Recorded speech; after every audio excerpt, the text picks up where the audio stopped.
अगर आप UPI, net banking या मोबाइल वॉलेट का इस्तेमाल करते हैं तो ये खबर आपके लिए बेहद अहम है।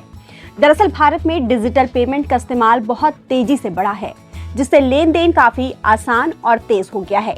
लेकिन इसके साथ ही ऑनलाइन फ्रॉड के मामलों में भी लगातार इजाफा देखा गया है। ऑनलाइन फ्रॉड को रोकने के लिए रिजर्व बैंक ऑफ इंडिया ने 1 अप्रैल से डिजिटल ट्रांजैक्शन के लिए नए और सख्त ऑथेंटिकेशन नियम लागू करने का फैसला किया है। रिजर्व बैंक ऑफ इंडिया ने अब सभी डिजिटल ट्रांजैक्शन के लिए 2FA यानी 2 फैक्टर ऑथेंटिकेशन को अनिवार्य कर दिया है।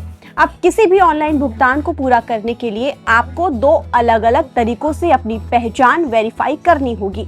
अभी तक कई प्लेटफॉर्म पर सिंगल क्लिक या फिर एक पिन के जरिए पेमेंट कंप्लीट हो जाती थी, लेकिन अब ये तरीका बदल जाएगा। अब 1 अप्रैल के बाद से हर एक ट्रांजैक्शन के लिए कम से कम 2 तरीकों से ऑथेंटिकेट करना होगा।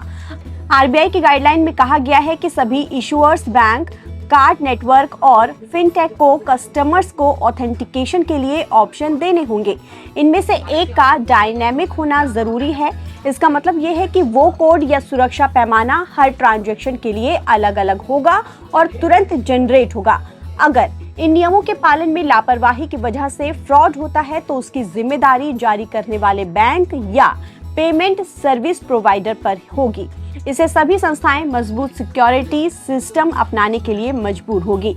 आरबीआई के मुताबिक डिजिटल पेमेंट से जुड़े हर ट्रांजैक्शन के लिए कम से कम 2 ऑथेंटिकेशन फैक्टर होने चाहिए। इसके लिए बैंक और फिनटेक कंपनियां पासवर्ड या पिन, ओटीपी, बायोमेट्रिक्स जैसे फिंगरप्रिंट या हार्डवेयर टोकन का इस्तेमाल करेंगी।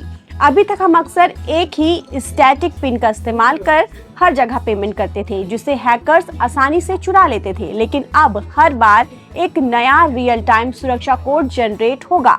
अगर कोई जालसाज आपका पासवर्ड जान भी जाता है तो वो बिना उस डायनामिक फैक्टर जैसे फिंगरप्रिंट या ओटीपी के आपका पैसा नहीं निकाल पाएगा। जैसे किसी दुकानदार से सामान खरीदा जाए और पेमेंट के लिए उसको अपना डेबिट कार्ड दिया जाए। इसके बाद जैसे ही sales person point of sale से स्वाइप करेगा, उसके बाद यूजर को पिन एंटर करने के साथ ही अब ओटीपी भी देना होगा। अब ऑनलाइन ट्रांजैक्शन को 2 तरह से ऑथेंटिकेट करना होगा। हालांकि मजबूत ऑथेंटिकेशन से सुरक्षा बढ़ेगी, लेकिन इससे ट्रांजैक्शन प्रक्रिया थोड़ी धीमी हो सकती है। इस चुनौती से निपटने के लिए कंपनियां रिस्क बेस्ड ऑथेंटिकेशन मॉडल अपनाएंगी। इसमें ट्रांजैक्शन की वैल्यू, यूजर का व्यवहार और डिवाइस की जानकारी के आधार पर सुरक्षा स्तर तय किया जाएगा। यानी कम जोखिम वाले ट्रांजैक्शन जल्दी पूरे हो जाएंगे, जबकि ज्यादा जोखिम वाले ट्रांजैक्शन में एक्स्ट्रा इंक्वायरी होगी। इससे सुरक्षा और सुविधा के बीच संतुलन बनाए रखने में मदद मिलेगी।